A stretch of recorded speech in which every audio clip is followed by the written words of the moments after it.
আসসালামু আলাইকুম ভিউয়ার্স, আমি মোহাম্মদ রমজান চলে আসলাম আবারও আপনাদের মাঝে ভয়ের রাজ্য ভূত এফএম চ্যানেলের পক্ষ থেকে এবং ভয়ের রাজ্য ভূত এফএম ফেসবুক পেজের পক্ষ থেকে। তো আজকে আমরা যে ঘটনাটি আলোচনা করব সেই ঘটনাটি পাঠিয়েছেন যিনি, তার নাম হচ্ছে সাইফুল ইসলাম হৃদয় এবং ঘটনাটি পাঠানো হয়েছে কিশোরগঞ্জ জেলার ভৈরব এলাকা থেকে। তো সে যেভাবে লিখছে ঘটনাটি আমি ঠিক সেইভাবেই পড়ে শোনানোর চেষ্টা করব।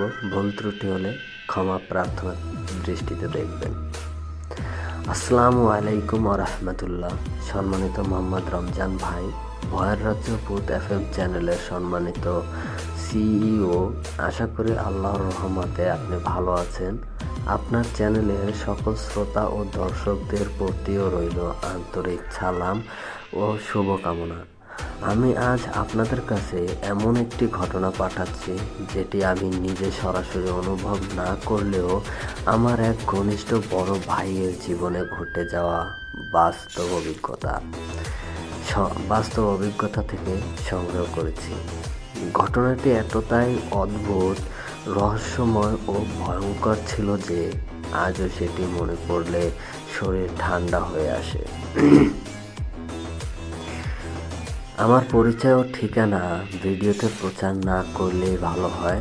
ঘটনাটি আমি সংগ্রহ করেছি আমার বড় ভাই রাকিব হোসেনের কাছ থেকে, যিনি বর্তমানে ঢাকায় একটি প্রাইভেট কোম্পানিতে চাকরি করেন। এবার মূল ঘটনায় আসি। ঘটনাটি ঘটেছিল 2019 সালের শীতের শেষের দিকে, ডিসেম্বরের একদম শেষ সপ্তাহ। চারিদিকে তখন প্রচণ্ড কুয়াশা, ঠান্ডা আর এক ধরনের অদ্ভুত নীরবতা। আমার বড় ভাই রাকিব তখন একটি ওষুধ কোম্পানির মার্কেটিংয়ের কাজে বিভিন্ন জেলায় যেতেন। সেদিন তাকে কিশোরগঞ্জ থেকে নেত্রকোনার এক গ্রামে যেতে হয়েছিল। কাজ শেষ হতে হতে সন্ধ্যা পেরিয়ে যায়।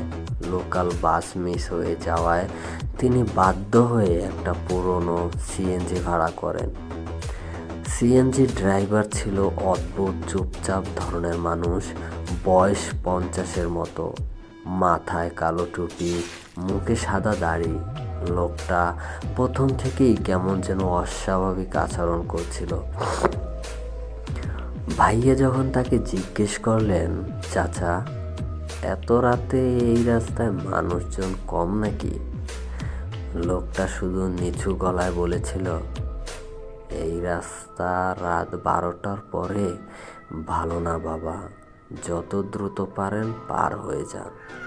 কথাটা শুনে ভাইয়া একটু অবাক হলেও গুরুত্ব দেননি, কারণ গ্রামের রাস্তায় মানুষ অনেক কুসংস্কার মানে এইটা ভেবেছিলেন।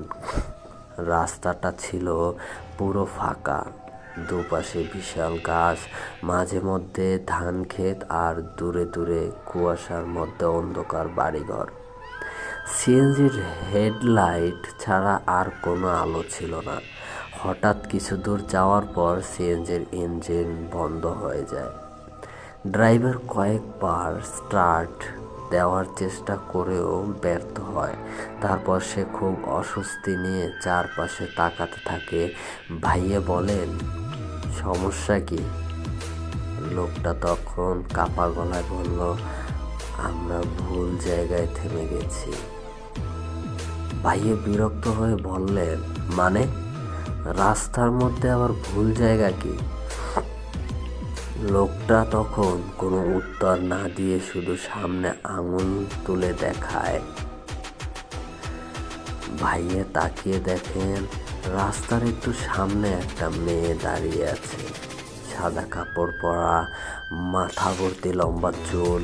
প্রথমে মনে হয়েছিল কোনো গ্রামের মেয়ে হয়তো সাহায্য চাইছে, কিন্তু অদ্ভুত বিষয় হলো মেয়েটা সম্পূর্ণ স্থির দাঁড়িয়েছিল, কোনো নড়াচড়া নেই। কুয়াশার মধ্যে তাকে স্পষ্ট দেখা যাচ্ছিল না। ড্রাইভার তখন ফিসফিস করে বলল, ওদিকে তাকাবেন না, চোখে চোখ পড়লে বিপদ। ভাইয়ের শরীরের ভেতর তখন কেমন অস্বস্তি শুরু হয়। তিনি বারবার তাকিয়ে দেখলেন মেয়েটা এবার ধীরে ধীরে রাস্তার মাঝখানে এগিয়ে আসছে, কিন্তু তার হাঁটার ভঙ্গিটা ছিল অস্বাভাবিক। মনে হচ্ছিল সে হাঁটছে না, মাটির উপর ভেসে আসছে। হঠাৎ পুরো এলাকা নিস্তব্ধ হয়ে যায়, এমনকি ঝিঝি পোকার আওয়াজও বন্ধ। সিএনজি ড্রাইভার কোরআনের আয়াত পড়তে শুরু করে। ভাইয়া তখন বুঝতে পারেন কিছু একটা স্বাভাবিক না। কয়েক সেকেন্ড পর মেয়েটা একদম সিএনজির সামনে এসে দাঁড়ায়, আর তারপর ভাইয়া যেটা দেখেছিলেন সেটা তিনি আজও কাউকে বলতে গিয়ে কেঁপে ওঠেন। মেয়েটার মুখে কোনো চোখ ছিল না, পুরো মুখ ফ্যাকাশে সাদা, ঠোঁটের জায়গাটা কাটা দাগের মতো, আর মাথাটা ধীরে ধীরে এক পাশে ঘুরে যাচ্ছিল, যেভাবে কোনো মানুষের ঘাড় ঘোরা সম্ভব না। ড্রাইভার হঠাৎ চিৎকার দিয়ে বলল, চোখ নামান, চোখ নামান। ভাইয়া ভয়ে চোখ বন্ধ করে ফেলেন। তখন তিনি স্পষ্ট শুনতে পান সিএনজির চারপাশে কেউ হাঁটছে, টুক টুক টুক টুক শব্দ করে। মনে হচ্ছিল ভেজা পায়ে কেউ গাড়ির চারদিকে ঘুরছে। হঠাৎ সিএনজির ছাদে বিকট শব্দ, যেন কেউ উপর থেকে লাফ দিল। পুরো গাড়ি কেঁপে ওঠে। ভাইয়া তখন ভয়ে ভয়ে প্রায় অচেতন। ড্রাইভার শুধু জোরে জোরে আয়াতুল কুরসি পড়ছিল। তারপর একসময় ছাদের উপর থেকে আছড়ানোর শব্দ আসতে থাকে। ভাইয়ার মনে হচ্ছিল কেউ ধারালো নখ দিয়ে টিন কেটে ফেলছে। হঠাৎ সব শব্দ থেমে যায়, চারপাশ আবার নিস্তব্ধ। ড্রাইভার ধীরে ধীরে ইঞ্জিন স্টার্ট দেয়। এবার আশ্চর্যজনকভাবে একবারেই গাড়ি চালু হয়ে যায়। লোকটা কোনো কথা না বলে প্রচণ্ড গতিতে সিএনজি চালাতে শুরু করে। প্রায় 10 মিনিট যাওয়ার পর একটা ছোট বাজারে এসে থামে। সেখানে কয়েকজন চায়ের দোকানে বসা মানুষ ছিল। ড্রাইভার গাড়ি থেকে নেমে কাপা হাতে পানি খেতে থাকে। তখন দোকানের এক বৃদ্ধা জিজ্ঞেস করলেন, তোমরা কি কালা বটতলার রাস্তা দিয়ে আসছো? ড্রাইভার মাথা নাড়তে বৃদ্ধের মুখ সাদা হয়ে যায়। তিনি বলেন, ওই জায়গায় 5 বছর আগে একটা মেয়ে ট্রাকের নিচে কাটা পড়ে মারা যায়। তারপর থেকে মাঝরাতে মানুষ ওকে দেখতে পায়। অনেকে নাকি ওর ডাকে সাড়া দিয়ে আর ফিরে আসেনি। ভাইয়া তখনও কিছু বলতে পারছিলেন না, কারণ সিএনজির ছাদের দিকে তাকিয়ে তিনি দেখেন উপরে লম্বা লম্বা নখের আঁচড়ের দাগ। আর সবচেয়ে ভয়ের বিষয় হলো গাড়ির ছাদ ভেজা ছিল, যেন কেউ ভিজা শরীর নিয়ে অনেকক্ষণ বসেছিল ওখানে। সেদিনের পর থেকে ভাইয়া আর কখনো রাতের বেলা ওই রাস্তা দিয়ে যায়নি। এমনকি আজও তিনি গভীর রাতে একা কোথাও বের হতে ভয় পান। আগে সব বিষয় বিশ্বাস করতেন না, কিন্তু ওই রাতের পর তার ধারণা পুরো বদলে যায়। আজও মাঝে মাঝে তিনি ঘুমের মধ্যে চিৎকার দিয়ে ওঠেন আর বলেন, ওর মুখটা আমি ভুলতে পারি না, ওর মুখটা আমি ভুলতে পারি না। এই ছিল আমার সংগ্রহ করা ঘটনাটি। জানি না ঘটনাটি আপনাদের কাছে কেমন লাগবে। যদি ঘটনাটি আপনাদের চ্যানেলে প্রচারের জন্য নির্বাচিত হয়, তাহলে প্রচারের আগে আমাকে জানালে খুব খুশি হব। আমিও তখন আপনাদের সাথে বসে আমার পাঠানো ঘটনাটি আপনার কণ্ঠে শুনতে পারবো ইনশাআল্লাহ। সবশেষে ভয়ের রাজ্য ভূত এফএমের জন্য অনেক অনেক দোয়া ও শুভকামনা রইল। আল্লাহ আপনাদের আরও সফলতা দান করুন। তো এই ছিল আমাদের পাঠানো এবং আমাদের কাছে পাওয়া সর্বপ্রথম ঘটনা, যে ঘটনাটি অবশ্যই অনেক ভয়ঙ্কর ছিল এবং যার সাথে ঘটে গেছে সেই বুঝতে পারছিল এবং সেই জানতো যে ঘটনাটা আসলে কতটা ভয়ঙ্কর গভীর ছিল। কারণ যেখান থেকে মানুষ ফিরে আসতে পারে না, সে আজও সেখান থেকে ফিরে এসে জীবিত রয়েছেন এবং মাঝে মধ্যে তার সেই ভয়াবহ দৃশ্যগুলো দেখতে পারেন। তো চলুন আমরা চলে যাই আমাদের দ্বিতীয় ঘটনায়।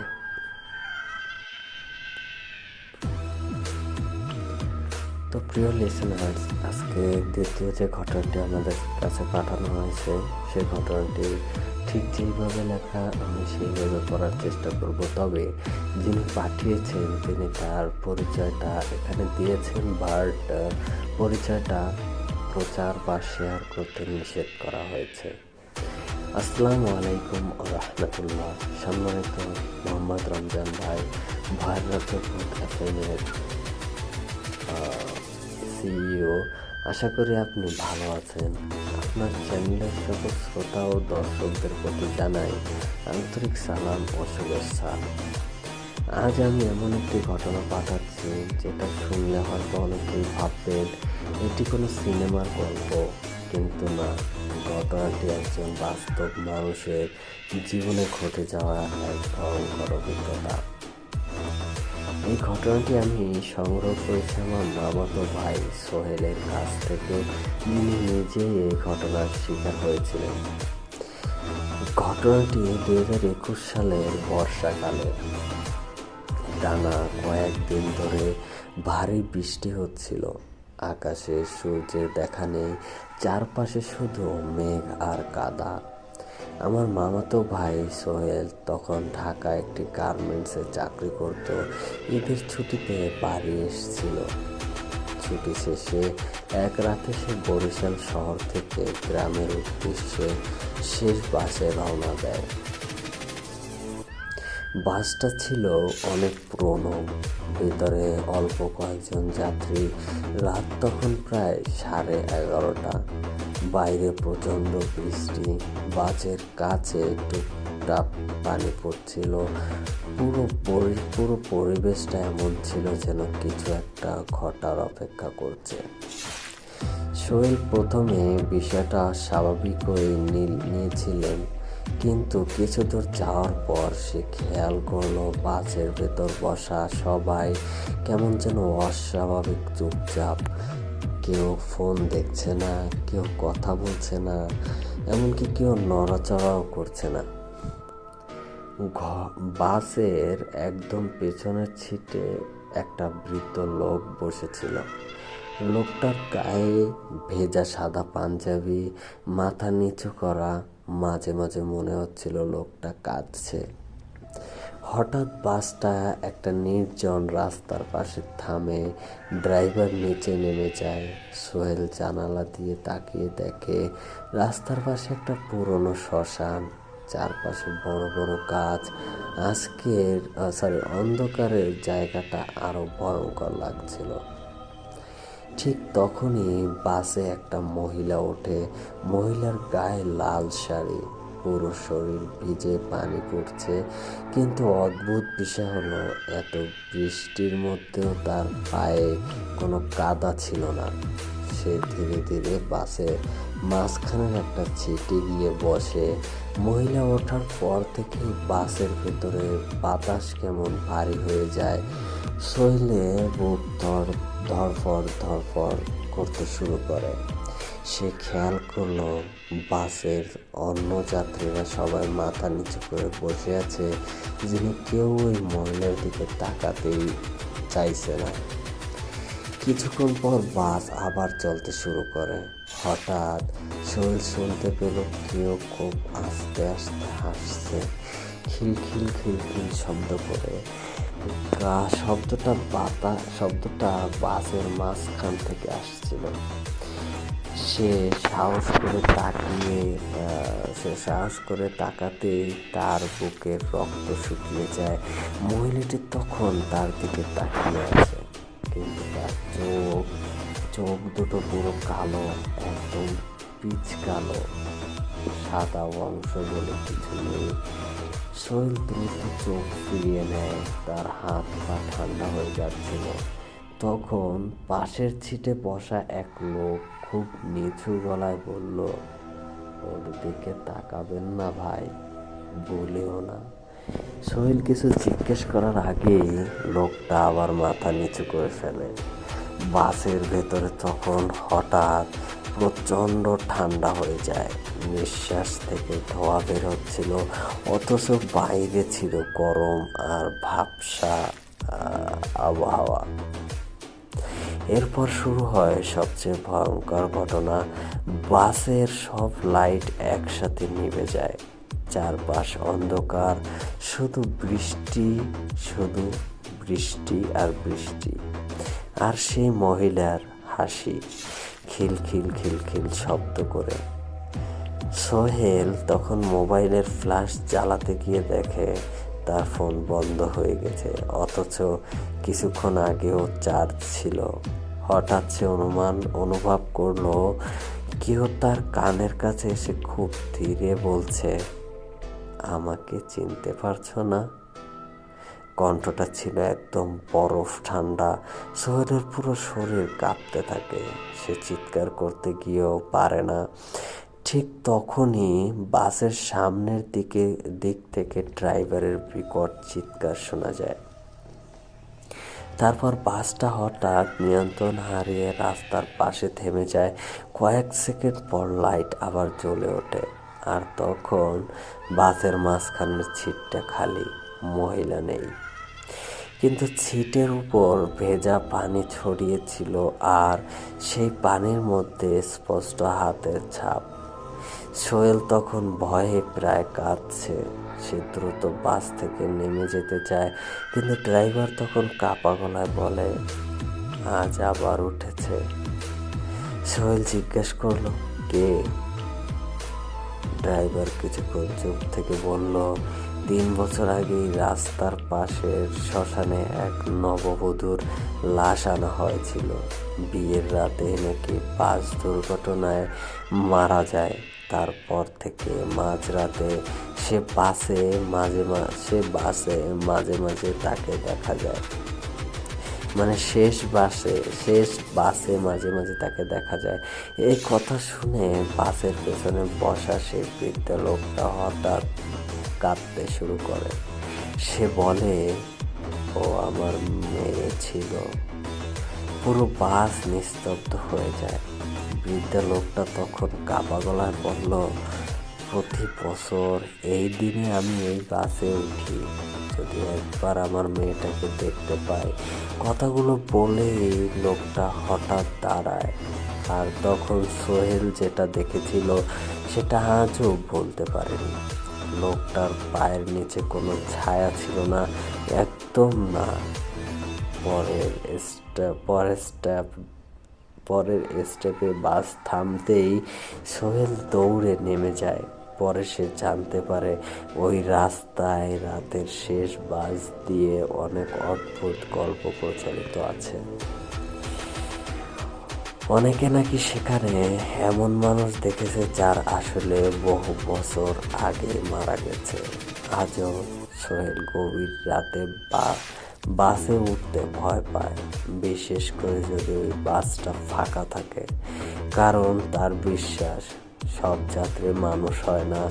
এই ছিল আমার পাঠানো ঘটনাটি। জানি না ঘটনাটি আপনাদের কাছে কেমন লেগেছে। যদি ঘটনাটি আপনাদের চ্যানেলে প্রচারের জন্য নির্বাচিত হয়, তাহলে প্রচারের আগে অবশ্যই আমাকে জানাবেন। আপনাদের সাথে নিজের কণ্ঠের পাঠানো গল্প শুনতে বা ঘটনাটি শুনতে পারলে সত্যি অনেক ভালো লাগবে। ভয়ের রাজ্য ভূত এফএমের জন্য অনেক অনেক শুভ কামনা ও ভালোবাসা রইল। তো এই ছিল প্রিয় লিসেনার্স আমাদের দ্বিতীয় ঘটনাটি আপনাদের কাছে কেমন লেগেছে জানি না, অবশ্যই ভালো লেগেছে আশা করি। তবে আপনাদের কাছে ছোট্ট একটি রিকোয়েস্ট, যেখান থেকে শুনছেন না কেন এবং যেই ফেসবুক অথবা ইউটিউব থেকে শুনছেন না কেন, আপনাদের সকলকেই আন্তরিকভাবে একটি অনুরোধ, যদি ফেসবুক থেকে ভিডিওটি দেখে থাকেন বা শুনে থাকেন তাহলে অবশ্যই ফেসবুকের ফলো দিয়ে রাখবেন পেজটিতে এবং একটি লাইক, একটি কমেন্ট ও একটি শেয়ার করে আপনাদের পরিবারের ও বন্ধু বান্ধবদের কাছে পৌঁছে দিবেন, যাতে তারাও তাদের ঘটনাগুলো ভয়ের রাজ্য ভূত এফএমে পাঠাতে পারে। এবং ভয়ের রাজ্য ভূত এফএমে পাঠানোর জন্য ফেসবুকের মেসেঞ্জারে সরাসরি ইনবক্সে গিয়ে ভয়েস রেকর্ড করেও পাঠিয়ে দিতে পারেন, অথবা লিখেও পাঠাতে পারেন। আর যদি মেইল করতে চান তাহলে BHOYERAJJOO@gmail.com, এটা ভয়ের রাজ্য ভূত এফএমের অফিসিয়াল জিমেল। এখানেও ভয়েস মেল অথবা লিখে পাঠিয়ে দিতে পারেন। তো চলুন আমরা চলে যাই আমাদের দ্বিতীয় ঘটনায়। আসসালামু আলাইকুম ভিউয়ার্স, আজকে আমরা এমন একটি ঘটনা পেয়েছি যে ঘটনাটি মূলত পর্ব আকারে, মানে ঘটনাটির নাম দেওয়া হয়েছে কালো কুয়োর জিন। তো ঘটনাটি যিনি পাঠিয়েছেন তিনি যেভাবে লিখেছেন আমি ঠিক সেভাবে পড়ার চেষ্টা করতেছি। আপনারা সকলেই মনোযোগ সহকারে শুনবেন এবং ভয় যদি নিজের ভিতরে কাজ করাতে হয় এবং ঘটনাটিকে যদি বাস্তবতা ফিল করিয়ে নিতে হয় তাহলে অবশ্যই গভীর রাতে একা কানে হেডফোন লাগিয়ে হালকা মিডিয়াম সাউন্ড দিয়ে তারপরে ঘটনাটি শুনবেন, রুমের সব লাইটসগুলো অফ করে দিয়ে। তো চলুন আমি আমার ঘটনায় ফিরে যাই যেভাবে লিখেছেন তিনি। আসসালামু আলাইকুম ওয়া রাহমাতুল্লাহ। সম্মানিত মোহাম্মদ রমজান ভাই, আশা করি আপনি ভালো আছেন। ভয়ের রাজ্য ভূত এফএমের সকল শ্রোতা ও দর্শকদের প্রতিও জানাই আন্তরিক সালাম ও শুভেচ্ছা। আজ আমি এমন একটি ঘটনা পাঠাচ্ছি যেটি শুধু ভয়ের না, বরং এমন এক রহস্যময় অভিজ্ঞতা যেটার ব্যাখ্যা আজ পর্যন্ত কেউ দিতে পারেনি। ঘটনাটি আমি সংগ্রহ করেছি আমার এক চাচাতো ভাইয়ের কাছ থেকে এবং আল্লাহর কসম করে বলছি সে এই ঘটনাগুলোর পর পুরোপুরি বদলে গিয়েছিল। যিনি লিখে পাঠিয়েছেন তিনি তার পরিচয়টা গোপন রাখার জন্য অনুরোধ করেছেন, তাই তার পরিচয়টি প্রকাশ করলাম না। ঘটনাটি আমি সংগ্রহ করছি আমার চাচাতো ভাই নাইমের কাছ থেকে, যিনি এই ঘটনার মূল ভুক্তভোগী। ঘটনাটা শুরু হয় 2017 সালের দিকে। নাইম ভাই তখন বিশ্ববিদ্যালয়ে পড়তেন। পড়াশোনার পাশাপাশি অনলাইনে কাজ করতেন বলে বেশিরভাগ সময় রাত জেগে থাকতেন। গ্রামের বাড়ি ছিল সুনামগঞ্জের একদম ভেতরের দিকে। চারপাশে হাওর, পুরনো গাছপালা আর নির্জন পরিবেশ। তাদের বাড়িটা ছিল অনেক পুরনো, দাদার সময়ের বানানো টিনের ঘর। বাড়ির পেছন দিকে একটা বিশাল বাঁশঝাড় আর তার পাশেই ছিল একটা পুরনো কুয়ো মিন্স কূপ, হাউস। আগে যে মানুষগুলো হাউস ব্যবহার করতো সেটাকে আর কি কুয়ো বলা হয়েছে। কুয়োটাকে গ্রামের সবাই কালো কুয়ো বলে ডাকতো, কারণ দিনের বেলাতেও কুয়োর ভেতরের পানি কালচে দেখাতো। কেউ কখনো ওই কুয়ো থেকে পানি তুলতো না, এমনকি গ্রামের বয়স্ক মানুষরাও সন্ধ্যার পর ওই দিকটায় যেত না। ছোটবেলা থেকে নাইম ভাই সব যে ভূত প্রেতের যে গল্পগুলো সেগুলো তিনি বিশ্বাস করতেন না। গ্রামের মানুষজনের কুসংস্কার বলে উড়িয়ে দিতেন। কিন্তু এমন এক সময় কিছু ঘটতে শুরু করে যেটার পর তিনি নিজে বুঝতে পারেন সবকিছু চোখে দেখার মতো স্বাভাবিক না।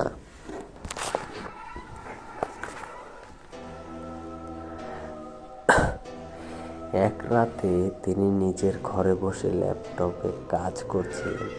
সময় প্রায় রাত 2:30। বাইরে হালকা বৃষ্টি হচ্ছিল, চারপাশ একদম স্তব্ধ। হঠাৎ তিনি শুনতে পান কেউ যেন বাড়ির পেছনে হাঁটছে। শব্দটা ছিল ভেজা মাটিতে কারো খালি পায়ে হাঁটার মতো। প্রথমে তিনি গুরুত্ব দেননি, ভেবেছিলেন হয়তো বিড়াল বা কুকুর। কিন্তু কয়েক সেকেন্ড পর আবার শব্দটা শোনা যায়, এবার একটু স্পষ্ট। মনে হচ্ছিল কেউ খুব ধীরে ধীরে বাঁশঝাড়ের পাশ দিয়ে হাঁটছে। নাইম ভাই জানালা দিয়ে তাকান, কিন্তু বাইরে শুধু অন্ধকার। হঠাৎ তার চোখ পড়ে কুয়োর দিকে, আর তখনই তিনি জিনিসটা দেখেন। কুয়োর পাশে একজন দাঁড়িয়ে আছে, লম্বা একটা অবয়ব, সম্পূর্ণ কালো। এতটাই কালো যে অন্ধকারের মধ্যেও আলাদা করে বোঝা যাচ্ছিল। লোকটার মাথা নিচু ছিল, আর মনে হচ্ছিল সে কুয়োর ভিতরে তাকিয়ে আছে। নাইম ভাই প্রথমে ভেবেছিলেন কোনো চোর হবে, কিন্তু পরের মুহূর্তেই তার বুক কেঁপে ওঠে, কারণ জিনিসটা ধীরে ধীরে মাথা ঘুরিয়ে তার জানালার দিকে তাকায়। আর তখন বোঝা যায় ওটার চোখ নেই, শুধু দুটো ফ্যাকাশে সাদা গর্ত। নাহিম ভাইয়ের পুরো শরীর ঠান্ডা হয়ে যায়। তিনি দ্রুত জানালার পর্দা টেনে দেন। এরপর কয়েক মিনিট কোনো শব্দ ছিল না। হঠাৎ টক টক টক টক, তারপর ঘরের দরজায় শব্দ শুরু হতে লাগে। এমনভাবে দরজায় আঘাত হচ্ছিল যেন বাইরে কেউ দাঁড়িয়ে খুব আস্তে আস্তে নক করছে। নাইম ভাই কাঁপা গলা জিজ্ঞেস করলেন, কে ওখানে? কে?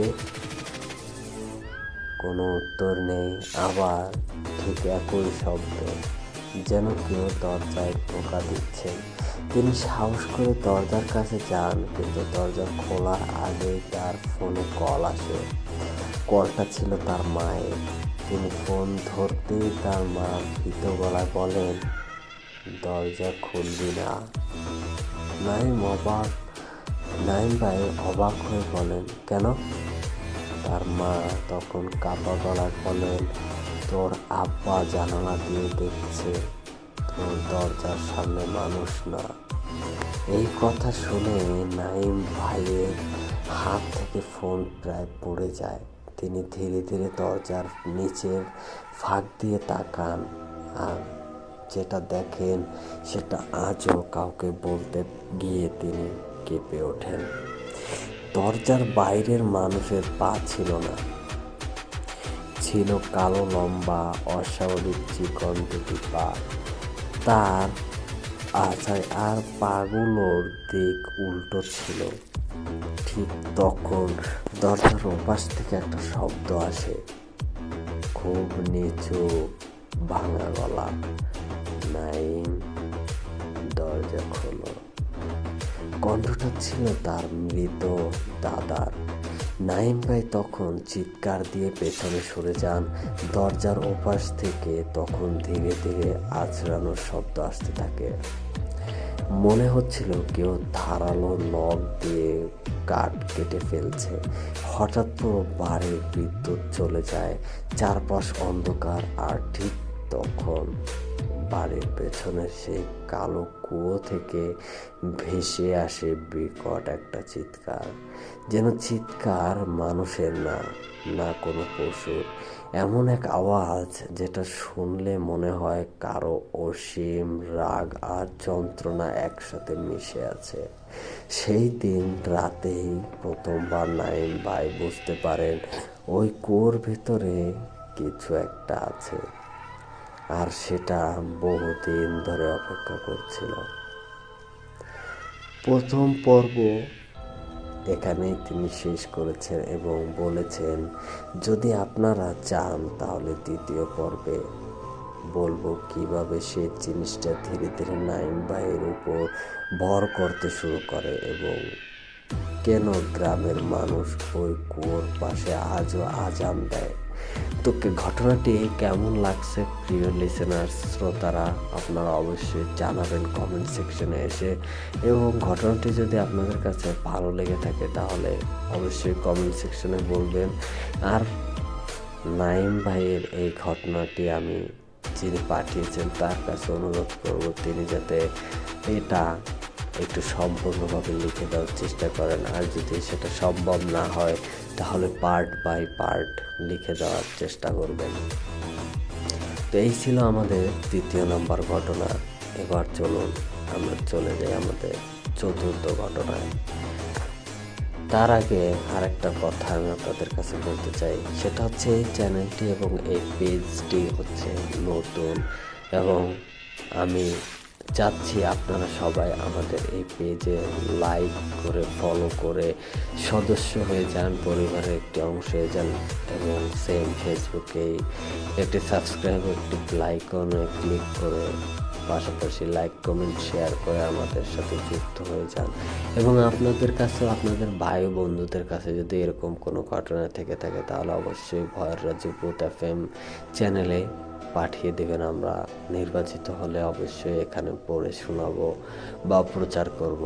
পাঠানোর মাধ্যম যদি কেউ ফেসবুক থেকে দেখে থাকেন তাহলে অবশ্যই মেসেঞ্জারে সরাসরি ইনবক্সে ভয়েস রেকর্ড করে অথবা লিখে পাঠিয়ে দিতে পারেন। আর যদি কেউ মেইল করতে চান তাহলে ভয়ের রাজ্য ভূত FM জিমেল এ পাঠিয়ে দিতে পারেন BHOYERRAJJOO@gmail.com।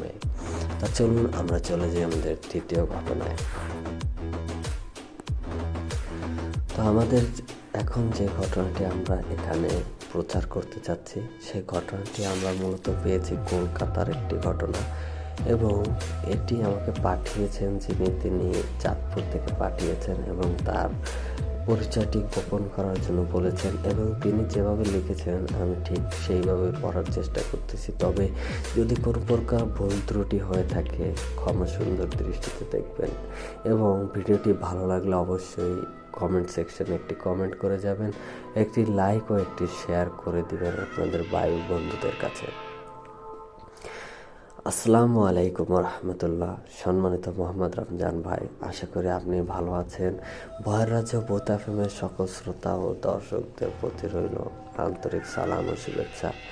আজ আমি এমন একটি ঘটনা পাঠাচ্ছি যেটি ভারতের এক পুরনো শহরে ঘটে যাওয়া বাস্তব অভিজ্ঞতার উপর ভিত্তি করে সংগ্রহ করেছি। ঘটনাটি শুনলে অনেকেই হয়তো ভাববেন এগুলো শুধু গল্প, কিন্তু যারা ওই জায়গার নাম জানেন তারা জানেন রাতের পরে সেই এলাকাগুলোর পরিবেশ সত্যি অন্যরকম হয়ে যায়। ঘটনাটি আমি সংগ্রহ করেছি আমার এক ভারতীয় অনলাইন বন্ধুর কাছ থেকে, যার নাম ছিল আদিত্য শর্মা।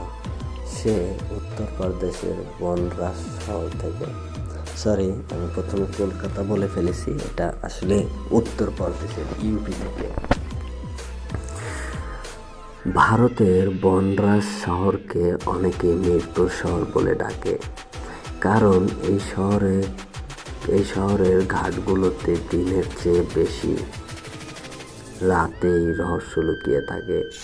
বিশেষ করে মণিকর্ণিকা ঘাট, যেখানে নাকি 24 ঘন্টায় মৃতদেহ দাহ করা হয়।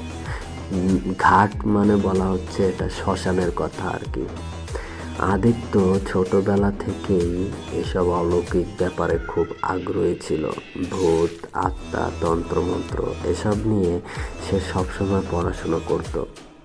তারা কয়েকজন বন্ধু মিলে একদিন সিদ্ধান্ত নেয় তারা রাতের বেলা মণিকর্ণিকা ঘাটে যাবে এবং সেখানে গিয়ে নিজের চোখে দেখবে। সেদিন ছিল অমাবস্যার রাত। আকাশে চাঁদ নেই, পুরো শহরে এক ধরনের চাপা অন্ধকার। গঙ্গার পানি থেকেও কেমন ঠান্ডা বাতাস আসছিল। রাত তখন প্রায় 1:30। আদিত্য আর তার তিন বন্ধু চুপচাপ ঘাটের দিকে যায়। দূর থেকেই তারা আগুনের আলো দেখতে পাচ্ছিল। কয়েকটা চিতা তখনও জ্বলছিল। বাতাসে পোড়া কাঠ আর দেহের গন্ধে মিশেছিল, মানে বাতাসে পোড়া কাঠ আর দেহর গন্ধ মিশেছিল। জায়গাটা এমনিতে ভয়ঙ্কর, কিন্তু সেদিন পরিবেশটা ছিল আরো অদ্ভুত। ঘাটে কিছু অঘরী সাধু বসেছিল, কারো গায়ে ছাই মাখা, কারো হাতে মানুষের খুলির মতো কিছু একটা।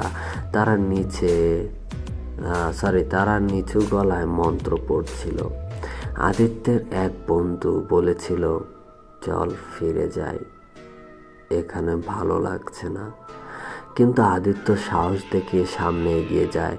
ঘাটের এক কোনায় একটা পুরনো সিঁড়ি ছিল, যেটা নেমে সরাসরি গঙ্গার দিকে গেছে। সেখানেই তারা প্রথম অদ্ভুত ঘটনাটা দেখে।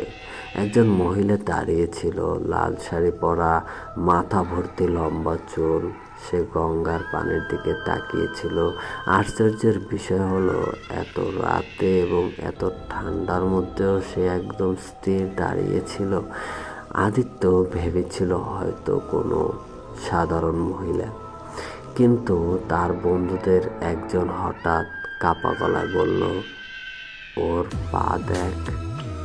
তারা নিচে তাকিয়ে দেখে মহিলার পা উল্টো দিকে ঘোরানো।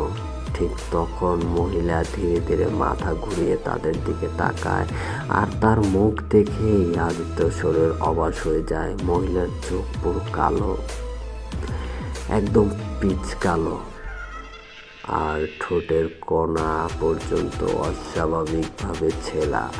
সে হঠাৎ হাসতে শুরু করে, খিলখিল শব্দ করে। সে হাসি পুরো ঘাট জুড়ে প্রতিধ্বনির মতো ছড়িয়ে পড়ছিল। আদিত্যর বন্ধুরা তখন ভয়ে দৌড় দিতে শুরু করে, কিন্তু আদিত্য কয়েক সেকেন্ড দাঁড়িয়েছিল, কারণ তার মনে হচ্ছিল মহিলাটা তাকে হাত দিয়ে কাছে ডাকছে। ঠিক তখন তার কানের পাশে কেউ খুব আস্তে বলে ওঠে, পেছনে তাকিও না। কণ্ঠটা ছিল বৃদ্ধ মানুষের মতো। আদিত্য ঘুরে দেখে এক অগরী সাধু তার পেছনে দাঁড়িয়ে। সাধুর চোখ দুটো লাল ছিল, হাতে একটা জ্বলন্ত কাঠ। সে নিচু গলায় বলল, যদি বাঁচতে চাও এখনই এখান থেকে চলে যাও। আজও বের হয়েছে, মানে আজ ও বের হয়েছে আর কি। যার কথা বলতে চাচ্ছেন, যে লাল শাড়ি পরা যে মহিলাটি, সে আজ বের হয়েছে, এটা বোঝানো হচ্ছে। আদিত্য ভয় জিজ্ঞেস করে, কে? সাধু উত্তর দেয়নি, শুধু গঙ্গার দিকে তাকিয়েছিল। হঠাৎ চারপাশের বাতাস প্রচণ্ড ঠান্ডা হয়ে যায়। গঙ্গার পানি থেকে কুয়াশার মতো ধোঁয়া উঠতে শুরু করে, আর সেই ধোঁয়ার ভেতর ধীরে ধীরে আরো কয়েকটা মানুষের অবয়ব দেখা যায়। তারা সবাই পানির ভেতরে দাঁড়িয়েছিল, স্থির, একদম নড়াচড়া নেই। কিন্তু সবচেয়ে ভয়ঙ্কর বিষয় ছিল, ওদের কারো মুখ দেখা যাচ্ছিল না, শুধু কালো ফাঁকা অবয়ব। আদিত্য তখন দৌড় দিতে যায়, কিন্তু হঠাৎ সে খেয়াল করে তার এক বন্ধু নেই। চারজনের মধ্যে একজন উধাও। তারা চারপাশে খুঁজতে শুরু করে। ঠিক তখন ঘাটের উপর থেকে ভেসে আসে, মানে ওপার থেকে না এপার থেকে, আমি বুঝতেছি না ব্যাপারটা। তো যাই হোক, ঘাটের ওপর থেকে ভেসে আসে চিৎকার, একটা মানুষের আতঙ্কিত চিৎকার। তারা দৌড়ে ওপারে উঠে যায়। এখন বুঝতে পারতেছি এটা হচ্ছে উপর, মানে ঘাটের শ্মশানের উপরে। আর সেখানে গিয়ে যেটা দেখে, সেটা আজও আদিত্য কাউকে ঠিকভাবে বলতে পারে না। তার বন্ধুটি মাটিতে বসে কাঁপছিল, তার চোখ বড় বড় হয়ে গিয়েছিল, আর সে শুধু একটা কথাই বলছিল, ওরা আগুনের ভেতর থেকেও বের হয়। তারপর হঠাৎ সে নিজের গলা নিজেই চেপে ধরতে শুরু করে, যেন কেউ তাকে অদৃশ্যভাবে শ্বাসরোধ করছে। অনেক কষ্টে তাকে সেখান থেকে সরিয়ে আনা হয়। পরদিন সকালেই সেই ছেলেটাকে হাসপাতালে ভর্তি করা হয়, কিন্তু অদ্ভুত বিষয় হলো সে আর স্বাভাবিক হয়নি। মাঝে মাঝে এসে বলতো, ওই মহিলা আমাকে ডাকছে। আরও ভয়ের বিষয় হলো কয়েক মাস পর ছেলেটা হঠাৎ নিখোঁজ হয়ে যায়। আজ পর্যন্ত তাকে আর খুঁজে পাওয়া যায়নি। আদিত্য পরে স্থানীয় লোকজনের কাছ থেকে জানতে পারে মণিকর্ণিকা ঘাটে নাকি কিছু আত্মা আছে যাদের শান্তি হয় না, বিশেষ করে যারা অস্বাভাবিক মৃত্যুতে মারা গেছে বা মারা যায়। স্থানীয় অনেকে বিশ্বাস করে অমাবস্যার রাতে কিছু জিনিস ওই ঘাটে ঘোরাফেরা করে যেগুলো মানুষ না। আর সবচেয়ে ভয়ের কথা হলো ওরা নাকি মাঝে মাঝে জীবিত কাউকে নিজের সাথে নিয়ে যায়। এই ঘটনার পর আদিত্য আর কখনো রাতে মণিকর্ণিকা ঘাটে যায়নি।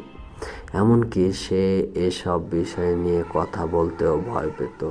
শেষবার যখন তার সাথে আমার কথা হয়েছিল, সে শুধু একটা কথাই বলেছিল, কিছু জায়গা আছে যেখানে মানুষ অতিথি মাত্র। এই ছিল আমার সংগ্রহ করা ঘটনাটি। জানি না ঘটনাটি আপনাদের কাছে কেমন লেগেছে। যদি ঘটনাটি প্রচারের জন্য নির্বাচিত হয় তাহলে প্রচারের আগে অবশ্যই আমাকে জানাবেন। আপনাদের কণ্ঠে নিজের পাঠানো ঘটনাটা শুনতে পারলে সত্যি অনেক ভালো লাগবে। ভয়ের রাজ্য ভূত এফএমের জন্য অনেক অনেক শুভকামনা রইল। তো এই ছিল মূলত আমাদের 4টি ঘটনা যা আমাদেরকে পাঠানো হয়েছিল, এবং তারাও পাঠিয়েছে। 2টি ঘটনা এসেছে আমাদের ফেসবুকের মেসেঞ্জারে ইনবক্সে সরাসরি, এবং 2টি ঘটনা এসেছে আমাদের জিমেলের মাধ্যমে। তো আপনাদের কাছেও আমার শেষ অনুরোধ যে আপনারা যারা ঘটনা পাঠাতে ইচ্ছুক তারা অবশ্যই ফেসবুক থেকে দেখে থাকলে মেসেঞ্জারে সরাসরি ইনবক্স করে পাঠিয়ে দেবেন। আর যদি কেউ মেইল করতে চান তাহলে ভয়েররাজ্য@gmail.com BHOYERRAJJOO@gmail.com পাঠিয়ে দিবেন। ভালো থাকবেন,